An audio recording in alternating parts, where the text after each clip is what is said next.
E o Jornal da Oeste, segunda edição, segue dando luz ao escândalo do Banco Master, a começar pela ação de Gonê.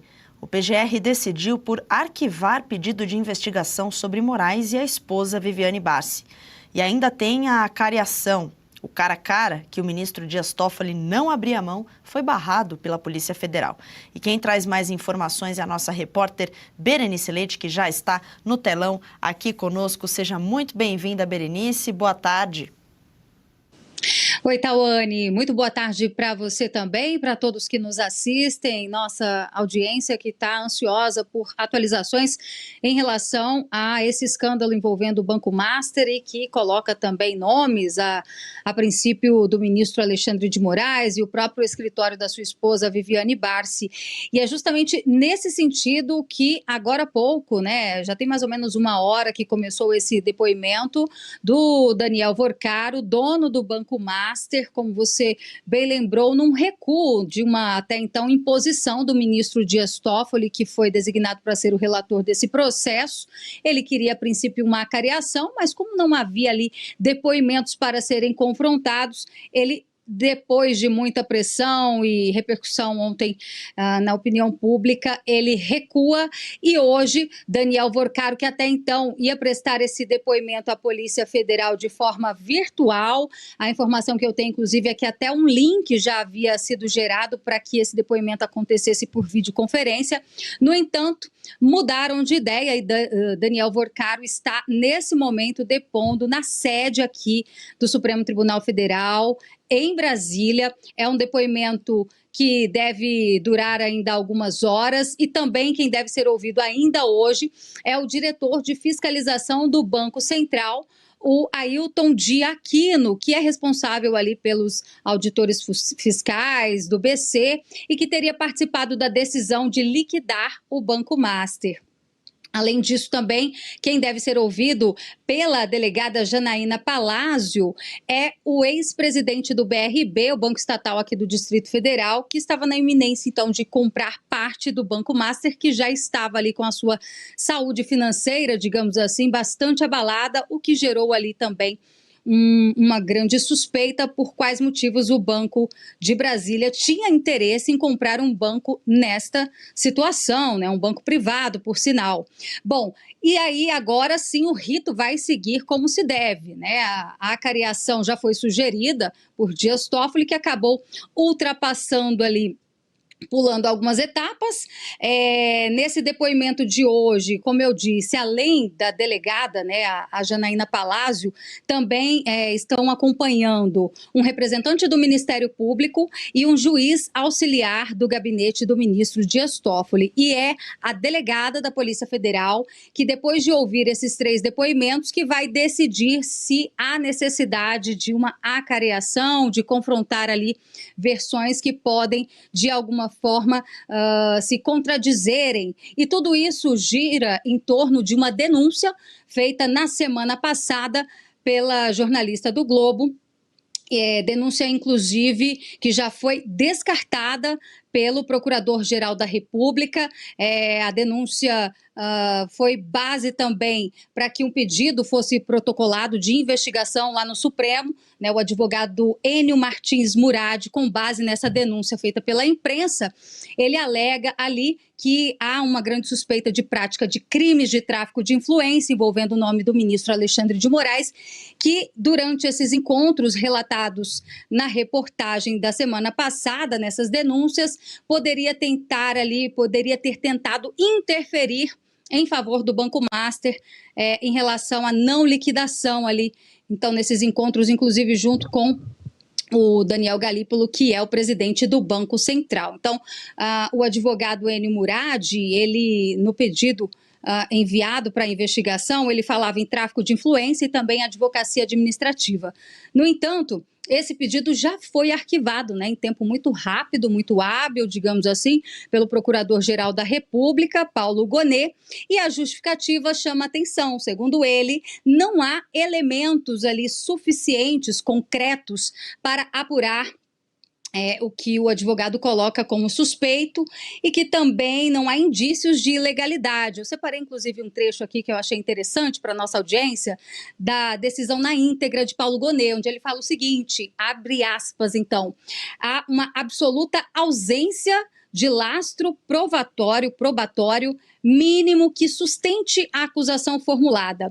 E ele diz mais: veículos de imprensa não apresentaram elementos concretos ou indícios materiais que corroborem a tese de intimidação, permanecendo a narrativa no campo das suposições. Então, essa aí é uma parte do argumento, da justificativa do Procurador-Geral da República, que decidiu arquivar, ou seja, não vai investigar uma suposta participação do ministro Alexandre de Moraes, acusações que dão conta de tráfico de influência. E outro ponto também, Tauane, que chama atenção é que ele diz o seguinte, que como se trata de uma denúncia via imprensa e como nós, jornalistas, por exemplo, nós temos ali o sigilo da fonte resguardado constitucionalmente, né, que aí ficaria difícil de apurar as afirmações, as denúncias feitas, porque não teria como investigar sem saber quem foi a fonte, né?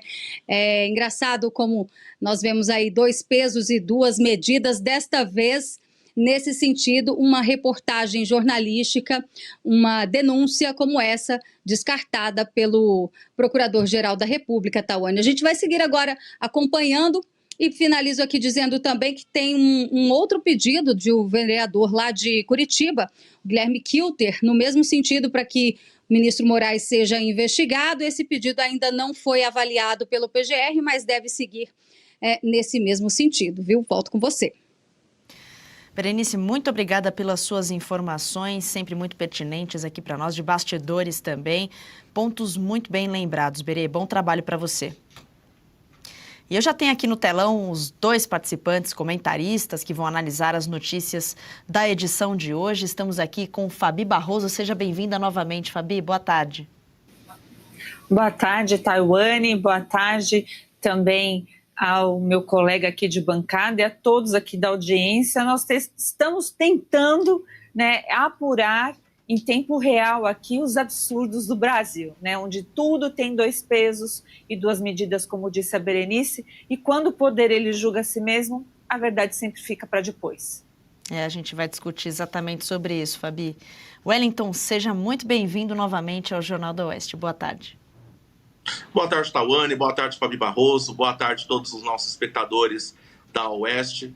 Vamos comentar esses fatos estressantes do nosso país. Fabi, vamos começar com você, então, justamente sobre... Tem muitos pontos aqui para a gente discutir, mas vamos começar com esse recuo, né, do ministro Dias Toffoli. Eu quero perguntar o que você acha que fez o Toffoli mudar de ideia de forma tão repentina, deixar a Polícia Federal decidir aí a respeito da acariação. A gente comentou sobre isso ontem, mas lembrando que, como a Berê trouxe aqui, também terá participação do juiz assistente, né, do gabinete auxiliar, do gabinete de Toffoli. Olha, eu não usaria o verbo recuar, né? Eu não usaria. Realmente eu não vejo um recuo propriamente dito, justamente pelos fatos que estão sendo desdobrados exatamente neste momento. Nós estamos ainda em tempo que Daniel Vorcaro, o ex-presidente aí do Banco Master, está sendo, então, interrogado pela Polícia Federal. Essa delegada, a Janaína, é a mesma delegada que, então, determinou a prisão do Daniel Vorcaro, então ela está por dentro dos fatos. Tem a questão do sigilo, então, por ter sigilo nesse processo, tantos nós, né, pessoas comuns, como também a imprensa, fica sem saber de fato o que está ocorrendo. Só que, também como disse a nossa excelente repórter aí, Berenice, ela nos traz mais um ponto aí que eu achei bastante importante.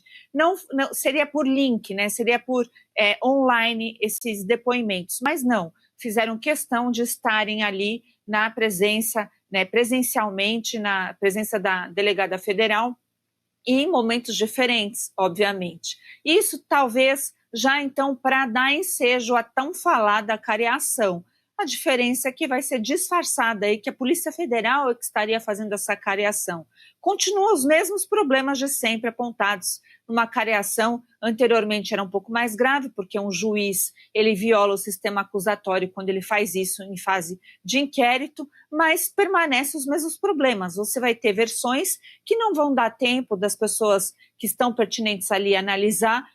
Cadê os conflitos, né? Como você apontar as versões conflitantes? E a careação é isso, você apontar versões conflitantes. Então, isso fica bem esdrúxulo ainda, né? E também é preciso ligar todos esses assuntos, porque temos o assunto aí também principal. Eu acabo dando risada, porque o Brasil é uma piada nesse sentido, a desculpa do PGR em relação ao arquivamento, né, então, do pedido do Dr. Enio, grande aí amigo Dr. Enio, que fez aí uma representação à PGR corretamente, e aí a gente vê, né, o PGR dizer aí que tem sigilo de fonte, também tem sigilo do contrato de honorário advocatício, que foi violado.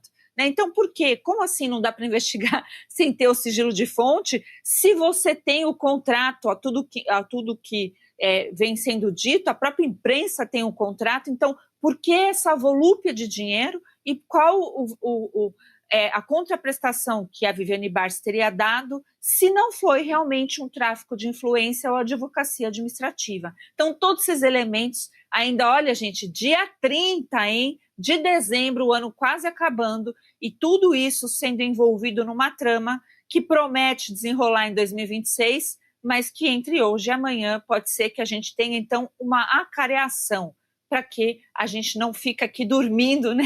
Nem no Jornal da Oeste e nem nos demais aqui programas da Oeste, porque notícia que não vai faltar.